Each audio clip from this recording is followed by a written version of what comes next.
Hey there. I want to call attention to my video work. If you are curious to watch Let's Plays of horror games, consider going to twitch.tv/Duckfeed.tv to watch me stream live on weekend nights, or go to youtube.com/Duckfeed.tv to check out the archives. That's it. So go. Well, listen to this first and then go. Or listen and then pause and then go. You know, I'll let you decide how to live your life.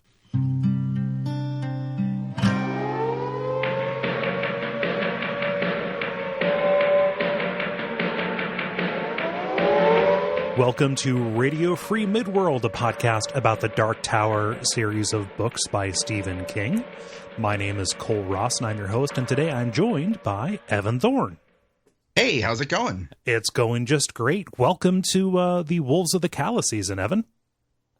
Thank you. I'm very excited to be here. I forgot how fucking weird the last three books in this series get, and it gets there right away. Yes, it does. That little 6-year break in between in between them definitely re-racked things.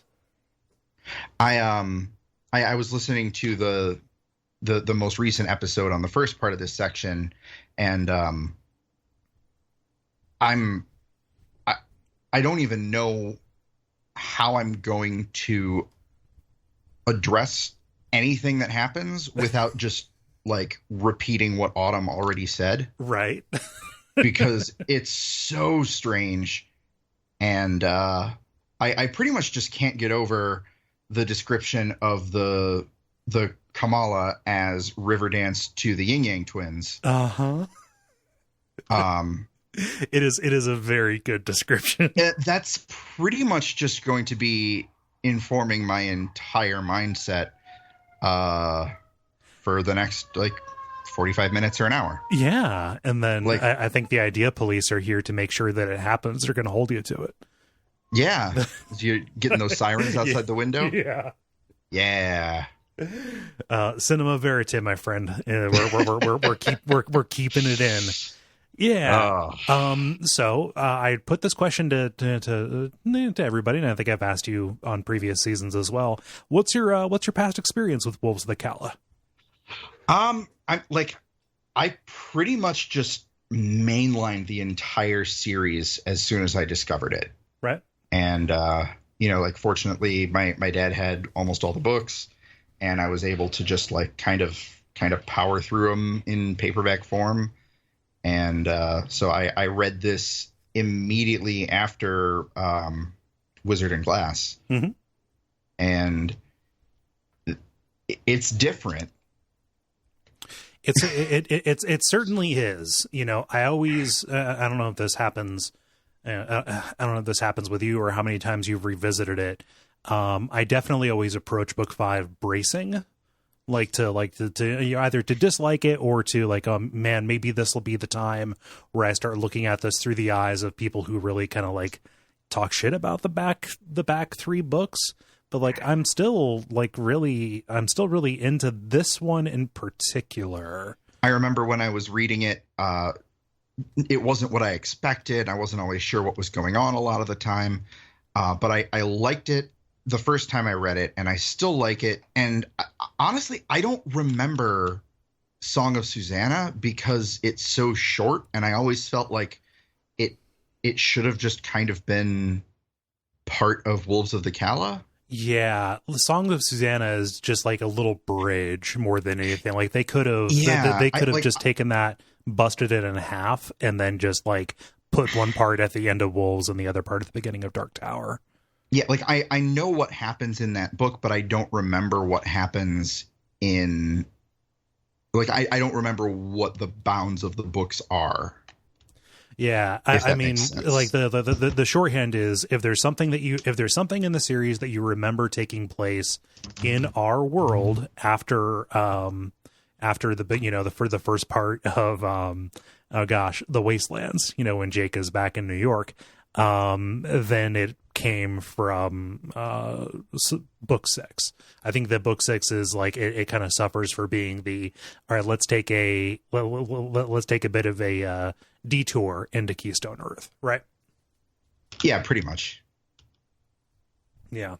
But I think that, and I'm just going to, we'll test this hypothesis when we get there, but I think that a lot of the bad reputation that the back part of the series gets is not necessarily because of this book, or even because of book 7, excepting the end, which I understand is polarizing for reasons that I understand. That was a hell of a sentence. I think that book 6 is really like the weak point around which the back trilogy will collapse, if it will collapse for you. Yeah, I don't know. I have a lot of very conflicting feelings about the last 3 books in the series, and none of it is enough to make me feel like I don't like the books or the series or any of that. Yeah, but it's very, very strange, and I don't know. The only thing that I genuinely have a hard time with is Stephen King inserting himself as a focal point character, because there's just, I don't think that there is a good way to do that. Right. It starts to, literally gets into the, and so that might be considered a spoiler, but I think that is such an infamous thing about the series that if you go into Dark Tower, you understand that that's going to happen. And it's not a spoiler if you listen to the previous episode of Radio Free Midworld. So. Oh, okay. Yeah. Well, yeah. I am inconsistently sensitive about those things, but yeah, it's definitely a move that immediately shunts you a bit into fan fiction territory, to doing the self-insert, etc.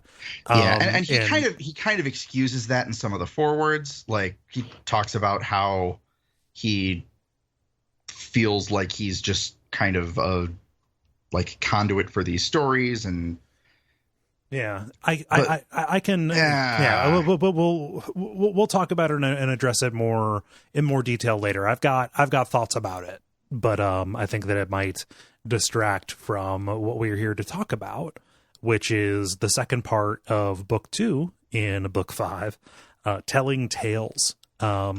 Are you cool with me segueing into the body of the episode?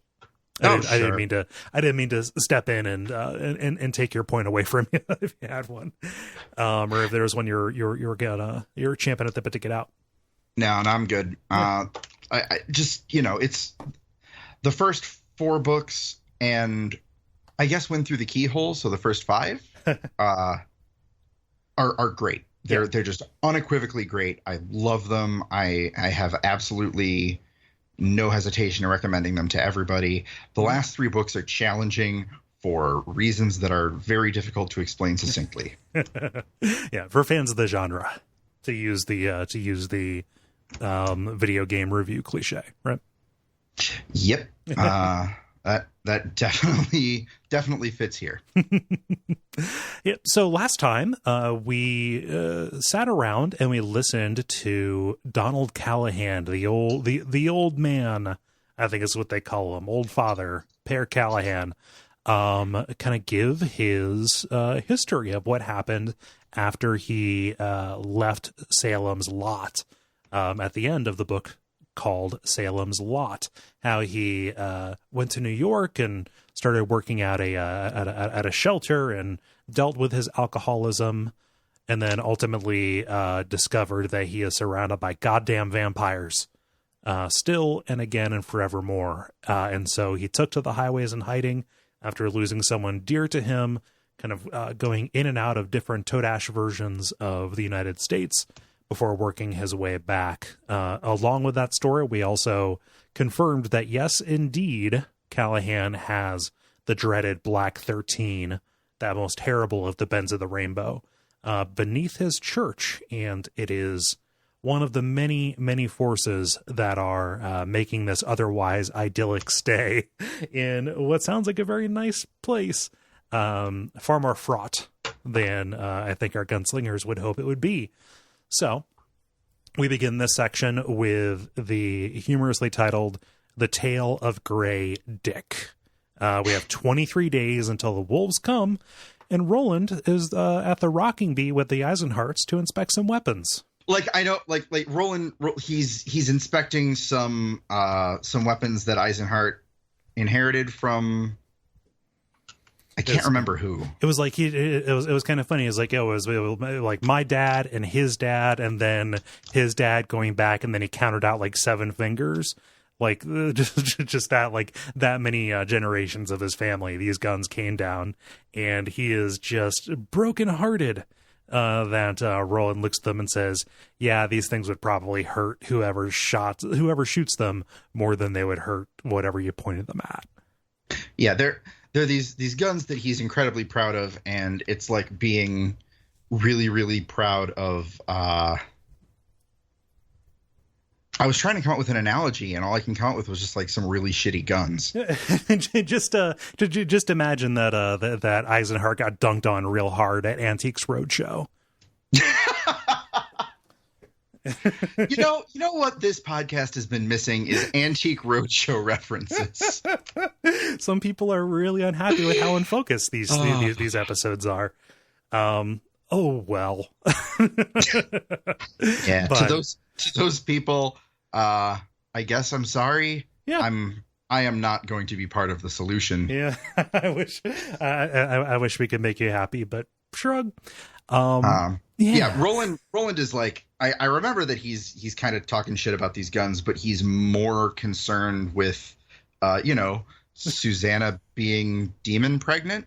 Yeah, with the incipient demon that is inside one of his best friends, and somebody, not more importantly, but as importantly, a person who he's going to be relying on has a little demon baby inside of her. She's got the chap, right? Yeah, and the word chap is just totally bringing me back to Rose Madder. Uh-huh. Was it Rose Madder?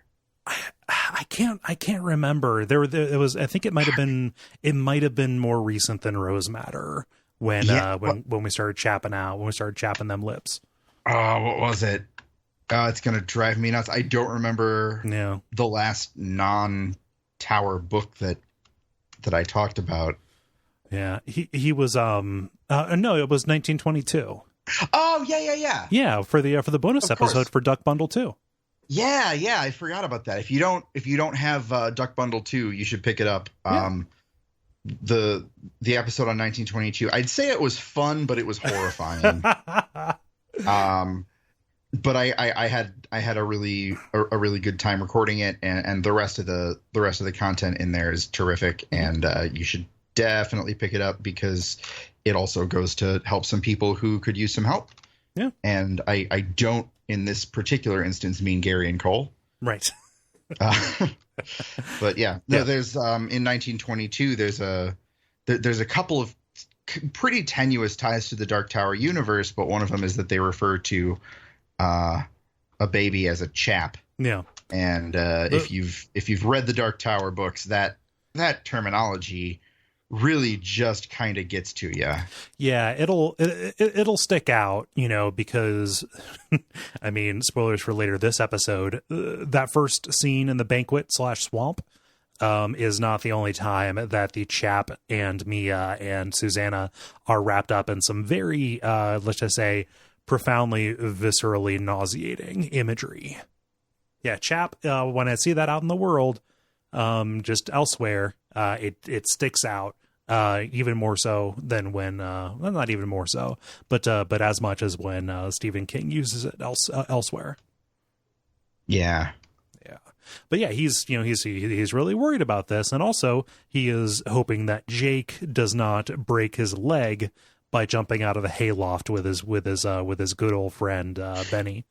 Yeah, which goes back to again, I don't mean to just keep echoing Autumn Greer, but she's very smart and very funny, and the last episode that you guys did is one of my favorites from this entire series. Oh, nice.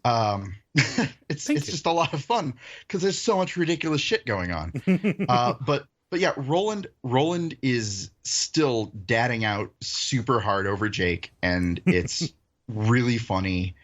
And just having these, like, you know, it's really interesting how we see this, like, very cold, calm, collected gunslinger version of Jake, but then you put him in the right context and he's a kid. And that kind of serves to remind you that he's always been a kid.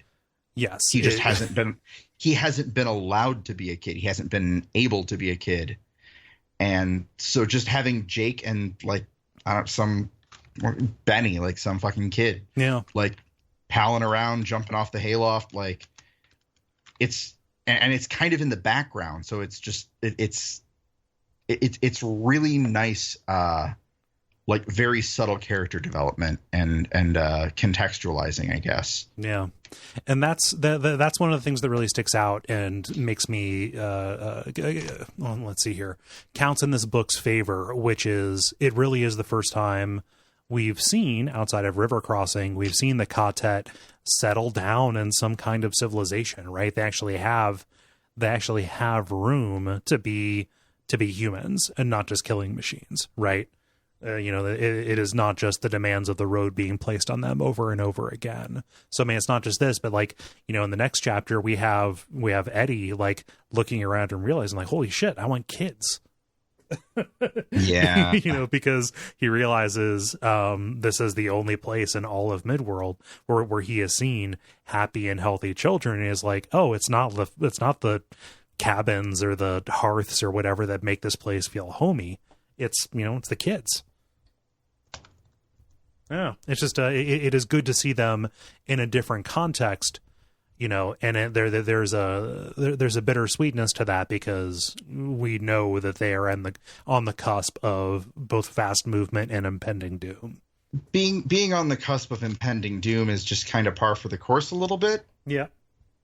One of the things I like about this series is just the variety of ways in which these characters, who are essentially cold-blooded killers / Arthurian knights, are humanized. Yeah. And so, Eddie realizing that kids change a place. Yeah. I feel like we're constantly getting new dimensions to these characters, and it's so frustrating when we do come across a character who seems very two-dimensional, because I know that even just confined to the Dark Tower specifically, Stephen King is so much better than that. Yes. And especially if you look at his work as a whole, like, he's so good at character development. Yeah.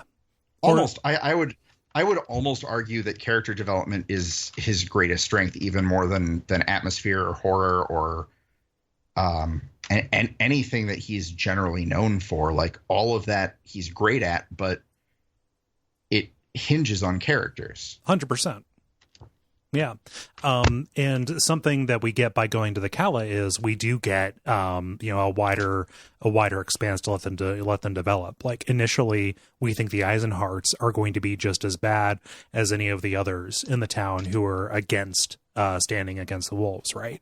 Like, we have Overholzer, the big man on campus, who is more interested in protecting his farm or his ranch, than actually, upsetting the status quo and saving people's lives.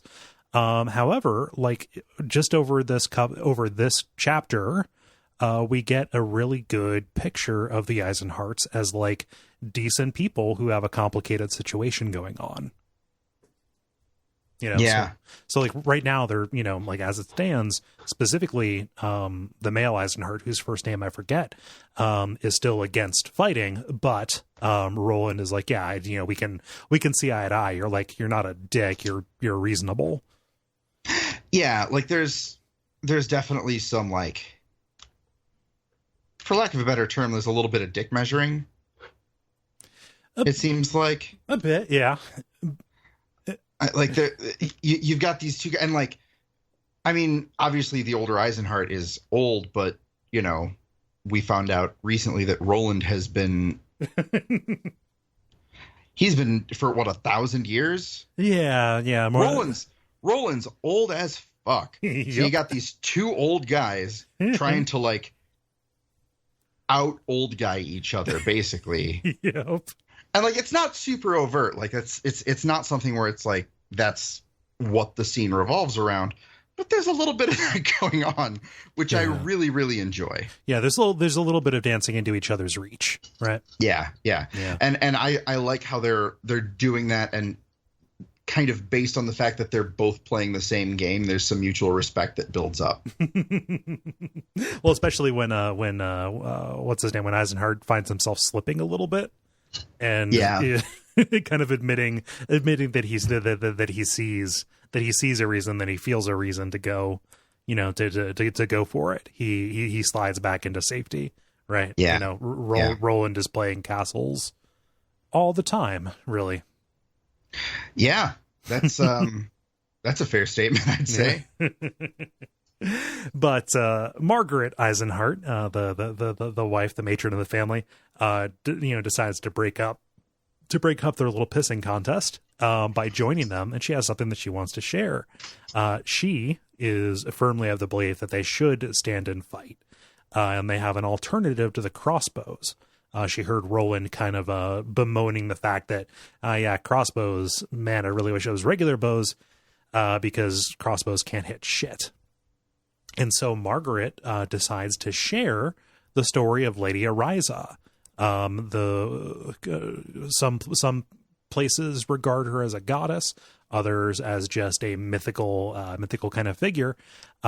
She also is kind of associated with the Kamala dance that Roland did before. She's the Lady of Rice, and she is the one who murdered Grey Dick.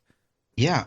Real quick, funny aside, talking about the Lady of Rice, I've mentioned multiple times, my introduction to this was through my dad's paperbacks. Mm-hmm.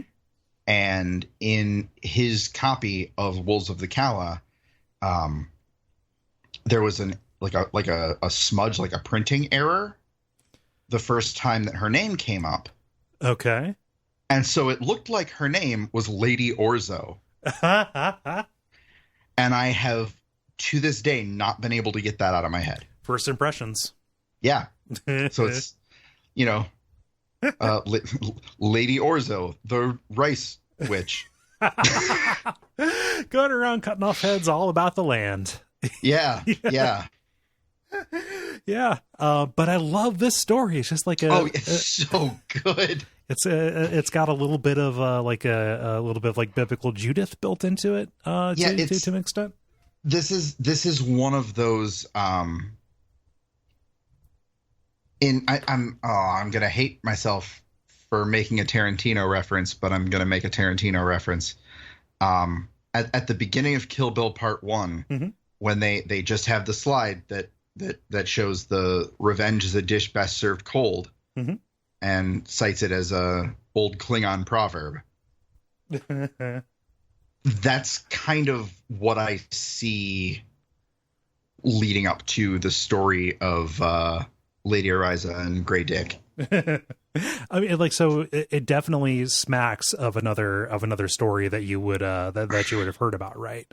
I referenced what was it? Was it Judith who beheaded Holofernes? I forget. I am the wrong dude to ask. Yeah. My biblical lore is, I would say, weak at best. But yeah, it has a decidedly mid-world kind of twist. Like her servant is actually like Maid Marian as mm-hmm. well. I caught that little detail, and she herself went on and had her own adventures.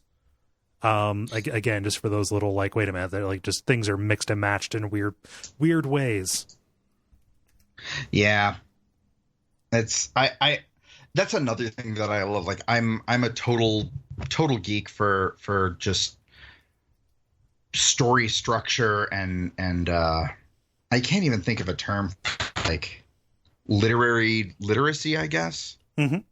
if that makes sense. and just the way Stephen King is one of those authors who just like, you can tell he has read an unfathomable amount. Yeah. And when he decides to tell a story, when he decides to tell a fable or anything like that, he knows exactly what he's doing, and he knows how to kind of just make these little references that tie into things that you might recognize and keep you hooked. And I love the story of Lady Oriza and Grey Dick. It's one of my favorite parts of. Yeah.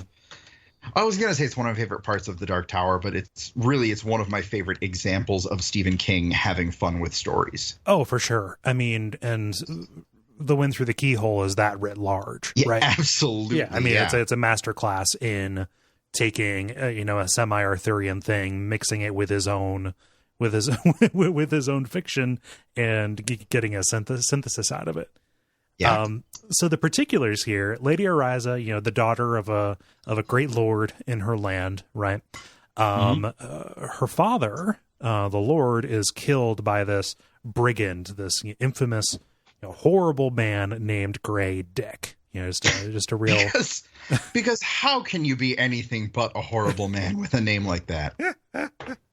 It's not really who knows who knows what kind of situation he has. One imagine it is not a truly appropriate name until the very end. So Grey Dick kills her father, and she is nursing this grudge over it until one day she invites Grey Dick over for a banquet. And he says, well, you're going to poison me. It's like, well, you guys can make the food. Well, you're going to have weapons around. You'll kill me with those. You can have your servants search the dining room. Well, okay, but you'll just hide a dagger up your sleeve and kill me with that. Well, guess what? We're both going to be naked. So, and so Grey Dick, thinking about that, he's like, yes.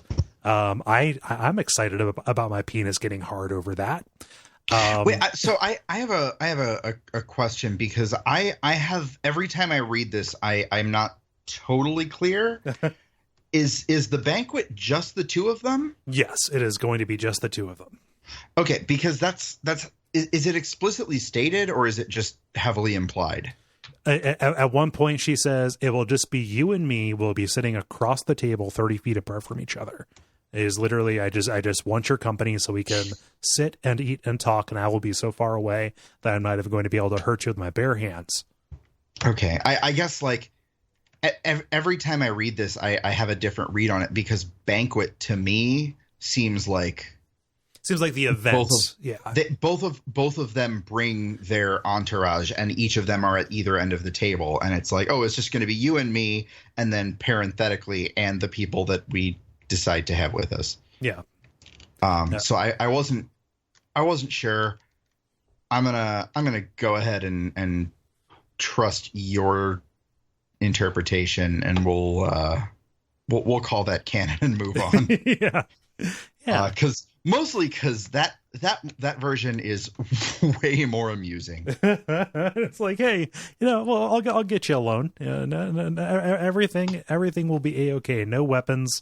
We'll just see what happens. Both of us eating some food naked. It'll be just like a Robin Thicke song. So they're there, and he's drinking her dad's wine, and that makes her just so incredibly angry. But she has. I was about to say, but she served it. Yeah, she did, but she's got to keep the ruse going. She's got she's got an ace up her sleeve, a sleeve that she is not wearing, which is the fact that over the past few weeks she has taken a plate and she has sharpened the edge of it. And is it by any chance a blue plate? Yes. Or one might even say it is a for special plate. Interesting. Yeah. Echoes. Yeah. That actually should not be surprising. No. Coincidence is canceled. At all to anyone at this point. Coincidence is canceled. Yes. Yeah. Absolutely. Yeah. So she takes the sharpened plate and she throws it like one of Xena the Warrior Princess's chakrams Yeah. She hurls this. It decapitates Grey Dick. It doesn't just cut his head off, like Odd Job style. No, it carries his head all the way into the foyer and it bounces off of the wall. Yeah, as plates are wont to do. Yeah. She throws it, and with that throw, she kind of cemented herself as, a great defender, right? She takes her glass of wine and toasts the body and issues a curse. May your first day in hell last 10,000 years, and may it be the shortest. Which is, I mean, like, that's up there with just best toasts to give. It's pretty good. That's up there with, like, here's to you and here's to me, and if we should ever disagree, fuck you, here's to me, or however it goes. It's like that. Yeah. But on some next level shit. Yes. I file it away. I've got two kinds of toast. I've got 2 books of toast, one for weddings and one for villains. Yes. Cole, I have to ask. Yeah. How many villains do you encounter in your day-to-day life as a podcaster in Cincinnati? None right now. However, guess who? You're laughing now. Guess who's going to get the last laugh when he comes across one, and he knows exactly what kind of bon mot to lay out over a Sauvignon Blanc. Oh God, that's I can't even say you're wrong, and now I kind of need. I feel like I need to find at least a couple of toasts to have in my pocket just in case. Yeah. Fuck, I started out joking and now you've got me. Yeah. Well, so the last thing you want to do if, people are banging their glasses with their silverware and saying speech, last thing you want to do is get up there and start rambling like I'm doing just now. You got to walk in the room knowing how you're going to close. You don't open your mouth lest you know the shot, as they say in Glengarry Glen Ross. Yeah. No, just a little bit of life hack. Yeah. If real quick, I just want to take a second to plug the Duckfeed Patreon. If you pledge at, I forget the level, but there's a certain level where if you pledge at that level, you will get life coaching lessons from Cole Ross. See, here's my problem. I'm giving these nuggets away for free here on the show. Cole's life coaching series is called Just in Case, Shrug. That couldn't hurt. And it's really weird that Shrug is part of it. So Margaret wasn't telling that story just to give me an opportunity to pitch my life coaching business. She was telling the story. To kind of show off one of her most beloved toys, and in fact, it is a great secret here in Calibre and Sturgis, and in all a lot of the Callas up and down the Crescent. She has a special blue plate that she produces, but not before. A what kind of blue plate? A 4 special blue plate. Okay, so I've got the lobster jar and I've got the special jar. So why don't we can probably just mash them together and have it be the special lobster jar. Oh yeah, no, that's good. You can see but the thing is, I don't want any lobster to think they're not special. But I digress. Yeah. So she has this 4 special plate, and she also has a good reason to use it. She's crying and she says, hey, you know what? The price of safety for this town is half, right? They come and they take one of every 2. Well, our family, our kids were born at a particular time, kind of in between these attacks by the wolves. They grew up. They didn't want their children to suffer the same fate and be taken by the wolves. So all of our kids moved away because they didn't want to live with this sword hanging over them, with this light stick hanging over them. So guess what? We lost all of our children. And so we need to stand and fight. That is our reason why. And this perspective, go ahead. This is the first time that I've read this book since I had my own kid. Mm-hmm. And I think every other time I read it, I just kind of took that part in stride. Like, Oh yeah, like it's very sad. They sent all of their children away so that they wouldn't be taken by the wolves. Like that makes sense. It's very sad, but it makes sense. And now I have a kid, and all I can think is fucking move. You can send them away. Go there. Wherever they're going, just go to there. What are you doing? I thought you were going in a far different direction than you ultimately went. I thought you were gonna say, "Oh, since I have my own kid, it hits home for me." Just I mean, it does, but in like an angry sort of way. Like no, like so the sense that I got from reading it and then listening to it here recently, it wasn't that she sent them away; it was that they moved away on their own. Was that they grew up, have their own kids, and said, "Sorry, I got to get out," and they were just locked here by the land they had and the fact that they were just kind of set and settled. Yeah, I guess that I'm not. I wasn't. What's the word? Thinking super great. I was mostly just reacting to that whole plot point. Mm-hmm. But I think my point stands where, like, if once the first kid has kids and is like, we're going to move, just be like, cool, where are we going? You need a babysitter? Yeah. Yeah. Like, you guys want to get a duplex? Like, it's easy. But I think this happens up and down the crescent, and in one direction is Thunderclap, where the land is literally poisonous and will infect you.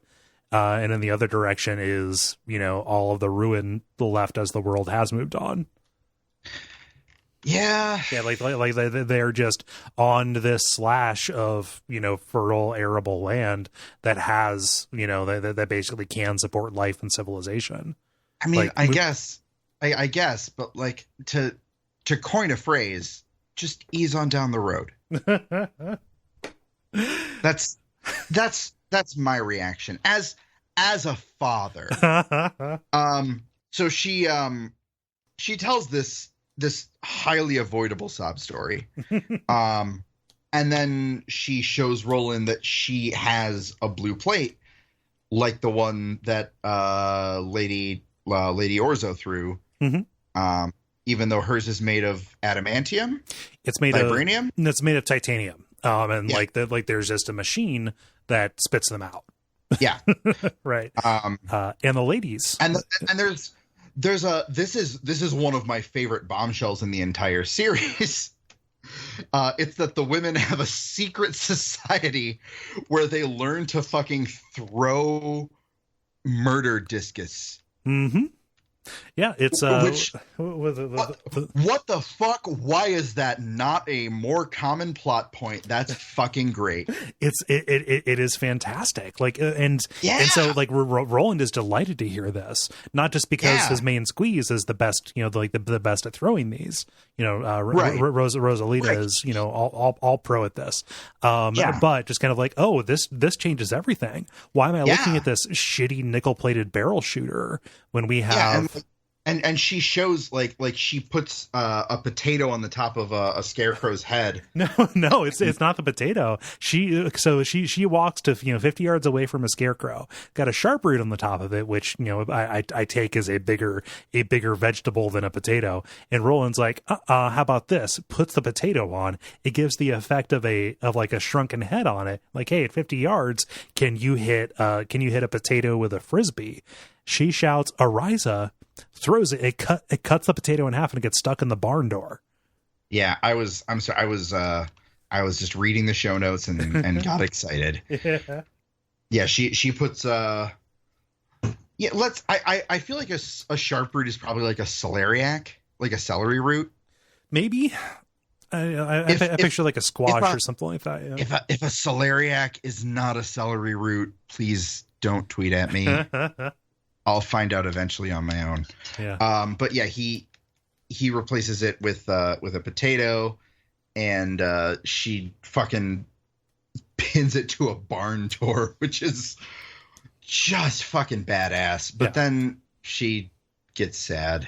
Yeah, she like she gets sad, just the the pressure of doing this. It was a lot for her, especially also knowing what it means that like, hey, now like now he knows we can do this, and that means we're gonna have to step up and do it.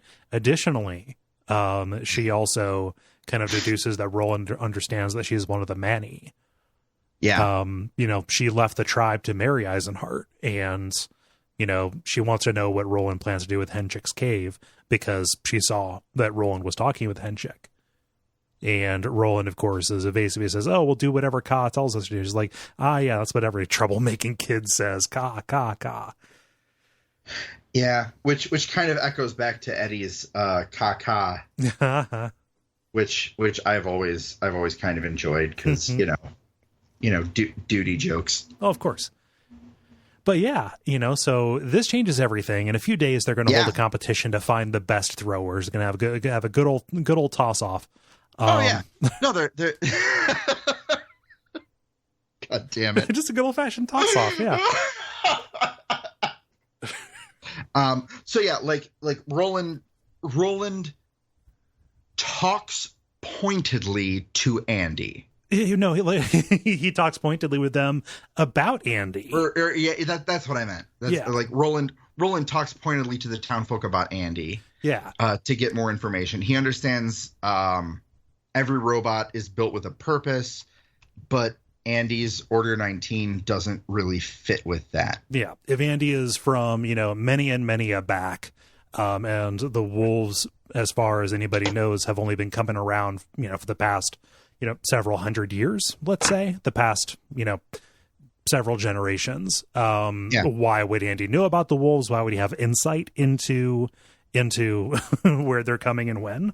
And so like this doesn't add up, and he leaves them with a fake plan, as he's looking at the drawn map that the kids made for him, like, hey, we're going to use the kids as bait. We'll put them in this dead end canyon, echoing the plan from Wizard and Glass, right? With the Thinny, and the Eisenhower's like, well, wait a minute, what the fuck? That's heartless. That's not the actual plan. Roland knows it's going to leak out, but he's taking inventory, and he thinks, well, there's nobody I can really share the real plan with, because Jake is going to tell his best friend, and that'll get out to the town people. If I tell it to Eddie, he'll get it to Susannah. And if Susannah knows, then Mia knows. Right.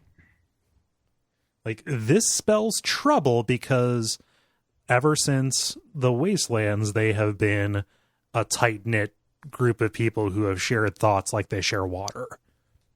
Yeah. And this is one of those instances where, like, Jake is a gunslinger, but he's also a child. Right. But he's also a gunslinger. So where does he fall? Right. Well, on this, and Roland is making the hard call on that. And with Eddie, he knows he can trust Eddie, but he also knows that Eddie absolutely will trust Susannah no matter what. Right. Husband and wife. Which is totally reasonable, but it's an extenuating circumstance. Yeah, and so like Roland is in a weird way. Roland is kind of uncomfortably forced into old patterns. Yeah.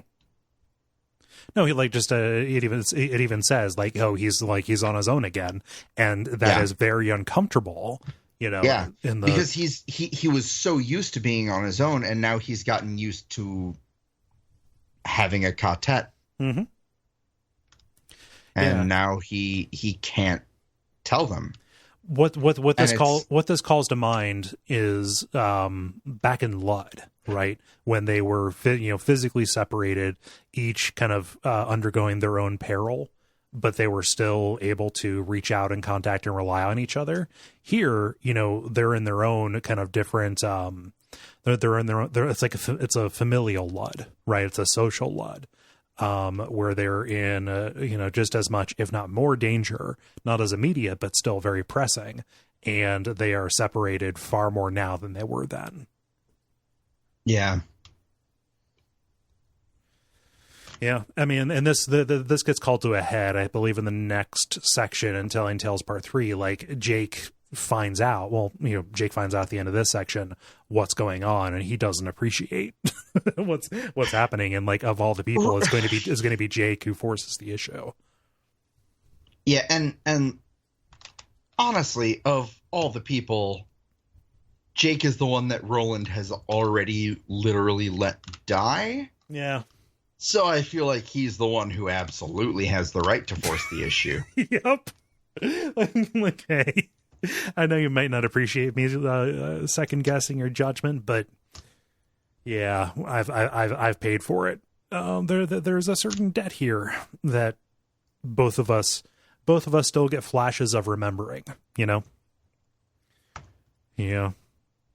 So this takes us into the next chapter here, Granpere's Tale. Where we focus on Eddie and Susannah for a while. They're over at the Jaffords. Remember, Tion Jafford is the one who initially made the call to bring the gunslingers in and fight against the wolves. And Eddie, this is where he starts noticing the kids around, and he notices how homey it feels. And as kind of like a dark counterpart to that, he really gets his first experience with the Runes kids, with the specifically with the Jaffords who have come back Runes. It's another one of those instances where it's you see how good Stephen King is at character development and using that to build a world, and you've got these characters that you know a little bit about, and he uses the little bit that you know to just fucking gut you, basically. Yeah. It is a very sharp wedge that kind of that I think separates Eddie from any kind of inherent complacency that he might have. Yeah. Any kind of self-interest that he might have. Yeah. Yeah. Which is kind of a turning point for Eddie, because he's I mean, like, obviously Eddie was very much driven by self-interest previously. Mm-hmm. And he's obviously overcome a lot of that, but I kind of have always felt like this is where Henry Dean's brother finally stops being part of Eddie Dean's identity. Yeah. If that makes sense. It does. And there are a bunch of different factors for that. I mean, just the fact that he this is literally him, getting a glimpse of what settling down might even hypothetically look like, after going from being a junkie mule to being a wandering killer. Like, he understands, what the appeal of family is now. Yeah. Because he has one. I don't know. Eddie Dean is one of my favorite characters in all of fiction because he's so fucking well developed. Yeah. And it's hard to do that with a character who is kind of a stand-in for the reader, for the viewer, right? Like, just to exist as a surrogate, but also have a definite point of view of his own. That's a difficult balance to strike. Yeah. And we also get a little bit of that distinct point of view when he is talking with Tien, right? Out at old son of a bitch, that field from the very beginning of the book, where Tien is saying, yes, we're going to plant madrigal. Nothing will grow here, but this is going to be a cash crop, I assure you. And Eddie notices he's got the same look in his eye that Henry did whenever he said, we're going to get the good China White stuff this time. He's a junkie for trying to get something to grow in this plot. And this is kind of one of the first times that we've seen that, like, the person that we're trusting to tell us, or as our entry into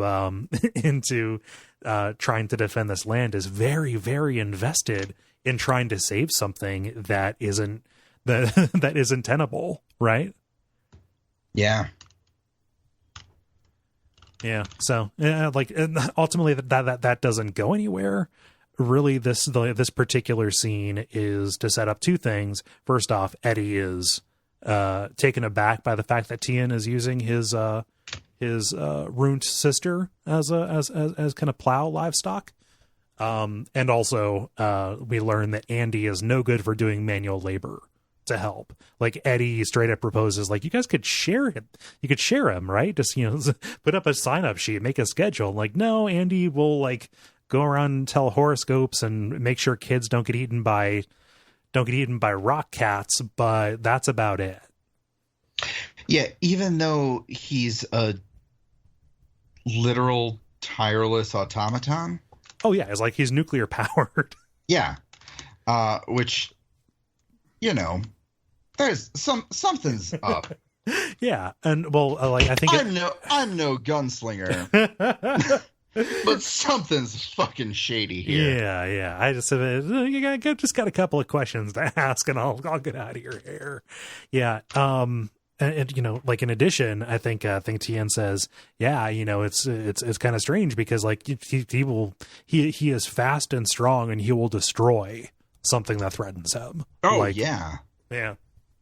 So I guess, yeah, like it's not a question of ability. No, he doesn't get his arms ripped off by Chewbacca. He rips off Chewbacca's arms. Yeah. See, he doesn't just have the sanctimonious voice, the I know something you don't. He's got a real ability to back it up by fucking people up. Yeah. Which, I mean, we should all be so lucky.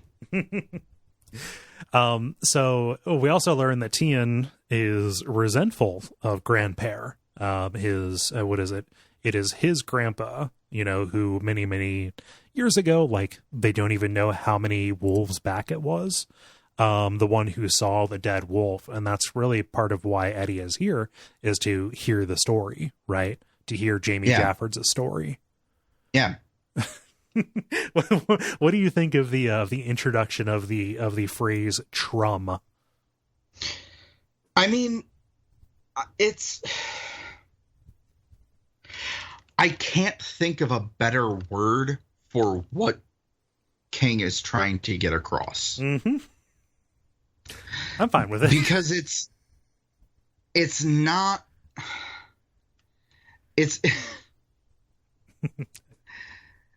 Yeah. So the idea that is the sound that's in your head when you are fucking wasted and you have an idea and it's bad. Yeah, but you still want to go for it, and you need help, and you bring it up, and you're so into it that people around you who should know better are also into it. And that's how my roommate broke his hand punching a children's horse ride at a Walmart in college. Yeah, that's how we stole a keg from a frat party by moving it a couple of inches at a time. That's even better. No, it's just my roommate Josh in college, like he had trum. The last time I read this book and also this time, like I can't not picture Josh. I feel like everybody knows at least one person who has it. Mm-hmm. And if you don't, careful, because it might be you. Yeah. And if you've got it and you know it, more power to you. But if you've got it and you don't know it, that's dangerous. Yeah, certainly. You might get your best friend turned into stew. We should describe what this is. Eddie asks Tien, like, "Hey, do you believe your granddad about having killed or having seen a dead wolf?" And he was like, "Yeah, I do. Like, I don't like him that much, but he's got trum." Eddie's confused. He's like, "Oh, is he? Is that like gumption? Is that like he's got spunk, something like that?" And like, no. So like, picture somebody who wants to do something foolhardy and stupid and is really good at talking people into doing it. You're Din, Roland, he's got trum, right? Yeah. Yeah. And that's what it is. It's a good concept. I like it quite a bit. Absolutely. And I feel like it's one of those concepts that I wish was more widely accepted or acknowledged Outside of this one paragraph. Because it's a useful term. Oh yeah. Like not even outside of this one paragraph, outside of like Stephen King. Uh-huh. Yeah, no, if I do a search for Trum, you'll never guess who pops up and pollutes that namespace. So fuck. Yeah. Oh, I can probably hazard a guess. So they go and they jump some rope. Stephen Trump. Stephen Trump. Oh, the guy who sells used Hyundais? Yeah. So they go, they play some, they do some rope skipping with the Jaffords kids. They have some dinner with lots of taters, and they sit down to hear the story, starting with the detail. And this is both told and written in a very thick accent. So it's very, I had to read it several times when I was making the notes, starting with the detail that Jamie, he didn't kill. You know, like he's not the one who killed the wolf. You know, like he may have said in the past, you know, just when he was drinking and playing the story up, like, yeah, I was winning. No, he wasn't. It was a fierce redheaded woman named Molly who did it. You know, who knows? And who doesn't know a fierce redheaded woman named Molly? Yeah. I don't know if I know a Molly. Weird. So the story goes. That is weird. Yeah. You probably should find one. So Granpere, Jamie Jaffords, his story goes as such, right? The wolves came, they split into 3 groups. The kids were being kept in the basement of the store, run by the Took family, right? And so the wolves burned the store to the ground with their light sticks that create a fire that is only fed by water. Again, we're being fed these details, right? Jamie, sensing that there was nothing to lose and overflowing with Trum, said, well, let's gather up 4 or 5 people. We need to hit them back because this is unacceptable. They confront some of the wolves with their gray armor and their green cloaks, and the wolves deploy their sneeches. Remember, we heard about these drones that seek people out. Horrifyingly, hey, Evan, what do you think of the line where it turned one of Jamie's friends into stew within his clothes? No joke. That is one of the most upsetting, like, for some reason, every time I read this book, that is one of the most upsetting passages in any Stephen King book. And like, I'm including Rose Madder. I'm including 1922. I'm including any of the ones that made us uncomfortable. I'm including the eye scene in Dreamcatcher. I'm including it. Like, the idea of being turned into stew within your clothes.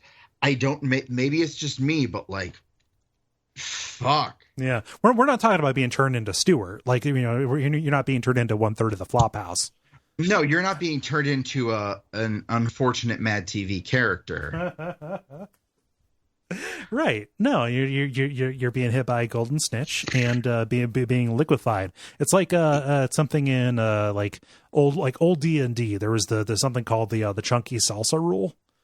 It might have been Gary Gygax who said this. Like, yeah, if something happens to a character that would reduce their body to something approaching the consistency of chunky salsa, like, you don't have to roll to see how many hit points they would have taken in damage. Like, they're just dead. Right. That's a little bit approaches some of that, but stew definitely brings a little bit more of the fat into the equation. I think. I don't like the idea of my connective tissues being rendered into a form of gravy. But it'll happen one day. Yeah. So Molly, pissed off, rears back, nails one of them on the head at the point where its mask meets its hood, And as she's reaching for another plate to fire off another one, she loses her arm, and in fact, she dies reaching with her one remaining arm for the plate that is in the arm that was cut off. Man, Which I want Molly's story. I was gonna say, let's just take a second to acknowledge how Molly is one of the most badass characters in this whole series. She doesn't miss a step. It's great. Yeah.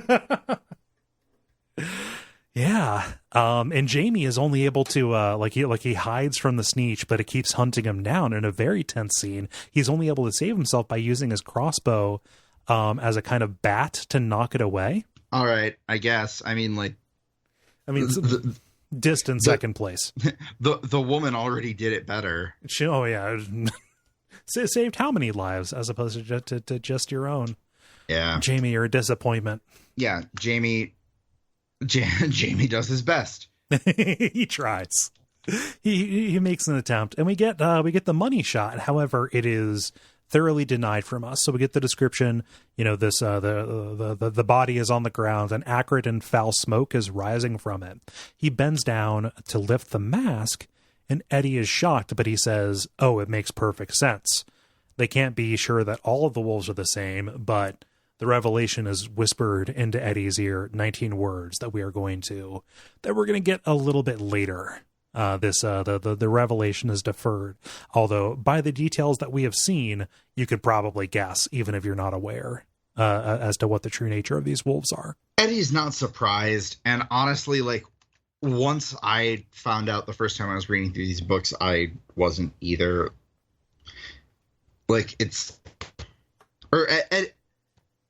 Hold on. Right. Strike all of that. I misread your notes. Sorry. Mm-hmm. Eddie is surprised. I was not. Yeah. Even the first time I read these books, they can't be sure all of the wolves are the same. Oh, can't you?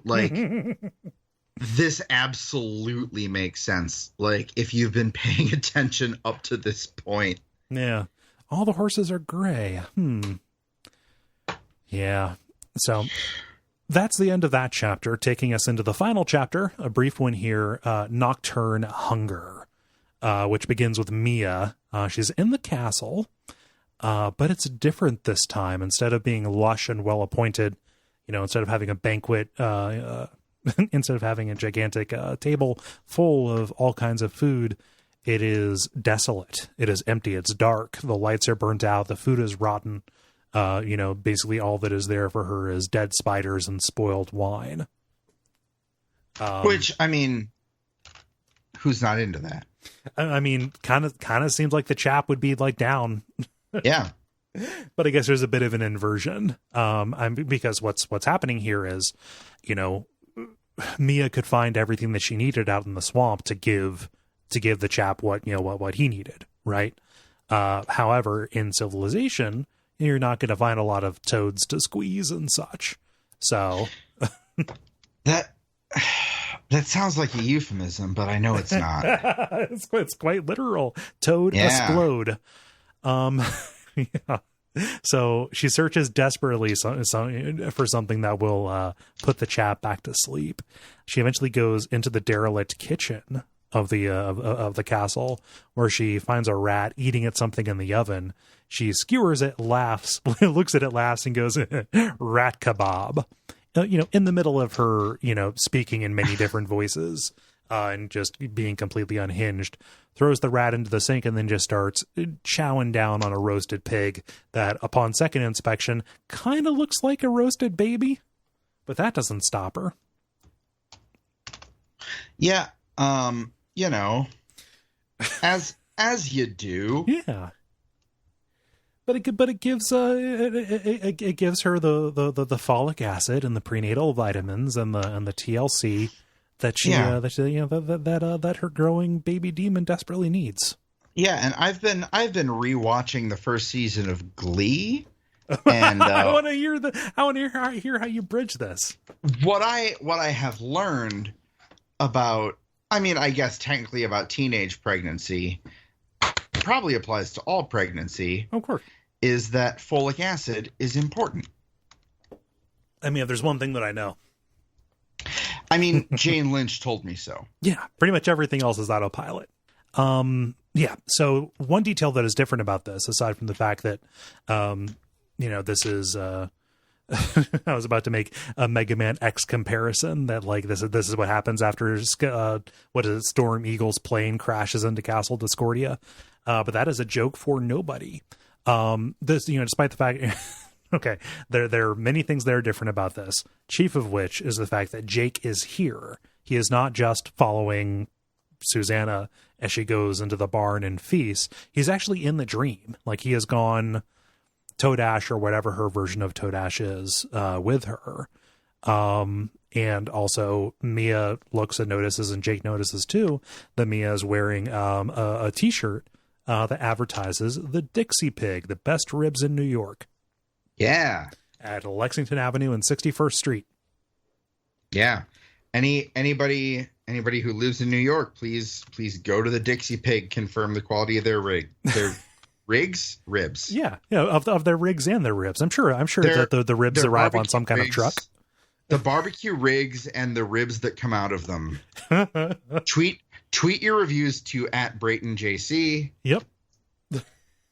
And so I'm actually, I need to just go and take a look and see what is at these places that King is calling out, because I can picture like what Lex and 61st is, but like not specifically. Yeah, I have never been to New York. That's cool. Yeah, I'm hopefully going this fall.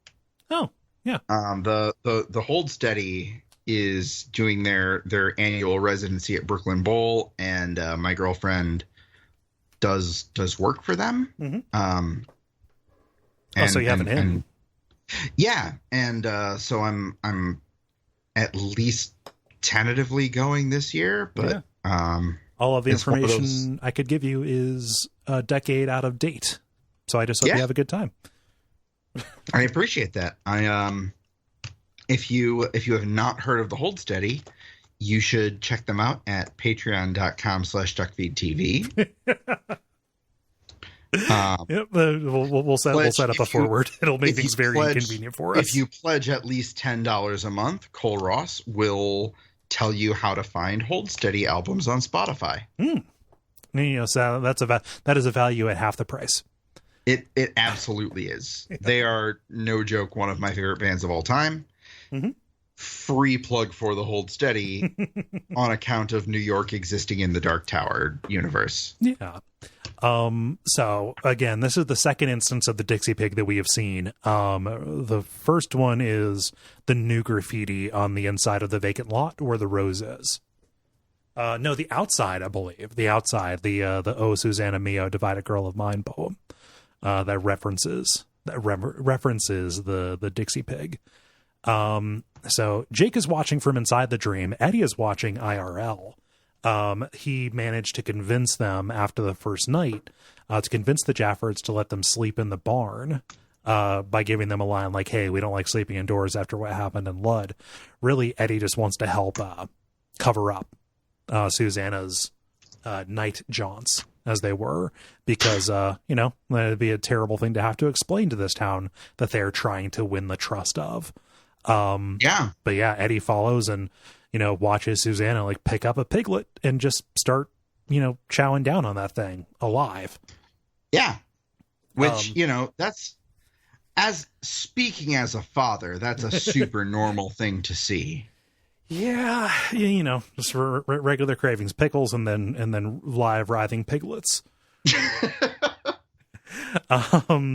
I mean, Eddie, in addition to this, is very worried that Mia, being the wild card that she is worried that she's not going to stop at livestock. That just like I will only feel safe when I see that the kids are still alive the next day. Yeah. Because Eddie is very reasonably afraid that she might start going after twins. Yeah. Children. And it's, you have no idea what to expect, so expect the worst. Almost absurdly and very much unfortunately, like that's a reasonable concern. Yeah. Like it's at least worth entertaining the notion. Yeah, because at this point nobody really understands who or what Mia is. Really, no. They've only Roland has a rough idea, and that's it. Yeah, I mean their best concept is that it is another personality that is that has developed to hide the pregnancy from Susannah, and I mean really we don't have an awful lot of reason to believe that that's not the case, aside from the fact that when we get glimpses of Mia's kind of relationship to things from Susannah's world, she is unfamiliar with it. Like when she is examining the t-shirt to see the Dixie Pig logo, she says like Mia says, "Oh, I need to make a note. This is what they call a T-shirt." Yeah. Yeah. Which by itself doesn't really give that much away about the nature of who or what Mia is. Right. It just gives it implies a different sort of provenance than something like Detta, right? Which is very much kind of a homegrown within Susannah's psyche. Detta is very much a quantifiable factor. Yeah. And so Jake wakes up, and through Jake having the shin, if you will, he kind of figures out that Eddie and Roland know about Mia, and they're keeping it from Susannah and also from him. Yeah. And he kind of is able to intuit that like the ka-tet is kind of splintering when the thing that they need the most is to be strong and to present a united front. Yeah. They can't afford to fuck around and turn on each other. They can't afford to fuck around and turn on each other, but at the same time, we've already seen from Roland's perspective, how can they afford to share all of this information? Yeah. It's complicated, and like this specifically calls to Jake's mind, like his childhood growing up in New York, with a family that didn't function at all. He's sad. He's sad for the loss. Yeah, because he sees old patterns repeating themselves, and he isn't sure if he isn't sure what to believe, essentially. Right. Yeah. And to throw tragedy on top of tragedy, Oi pulls Jake out of his tent because he's out there camping with Benny. Oi pulls him out to take a look at this unusual sight across the river into Thunderclap. He sees Andy speaking with somebody and sees them walking into the wasteland. Not the other wasteland that we saw way back, but Thunderclap itself. Yeah, the Thunderclap wasteland. Yes. And there's a lot of wastelands in these books. So yeah, many wasted lands. And he recognized, okay, Andy, 7 foot tall, wire thin, not that hard to recognize him. However, he recognizes that it is Slightman. It's Benny Slightman's dad, because he has glasses and he sees the moonlight glinting off of them. So not only is his family broken, he now knows that his new best friend's dad is up to something real suspicious and shady. And so, like, again, he is isolated. He is in danger because of this. And that is where we end this particular episode. Yeah. So, I mean, I'm a little bit disappointed that you and Autumn already talked about all of the super adorable Oi moments. And this is kind of the Oi scene in this segment of the book, but that's what I get, I guess. So well, I mean, like Oi does something he's a little bit he approaches him with recrimination. Like, Oi is beyond fucking reproach, Cole. Oh, I mean, absolutely, but like Oi is unequivocally adorable, but you guys got some choice scenes to talk about, and in this one it's just like well, hey, sorry, I got bad news, but at least it's me bringing it. I mean, so Oya's doing a definite service here. Oya saw something, and you know, he dragged the Jake, you know, to see this in the cutest possible way, grabbing his hand and, you know, grabbing his hand in his mouth and pulling him along. And, you know, in his echo, you know, Jake just says something like, "Oh, I don't know," and then Oya echoes back, "No," like KNOW, and Jake knows that that you know, Oya isn't saying NO. Jake knows that Oya is saying, like, yeah, like both of us know what's going on here. Yeah. Oya's on top of it. Yeah. And yeah, so that's that. Any final thoughts on this particular section, Evan? No, honestly, like I feel like I feel like you and Autumn kind of covered the whole lead up way better than I could have, and I feel like we kind of went over what happens in this section and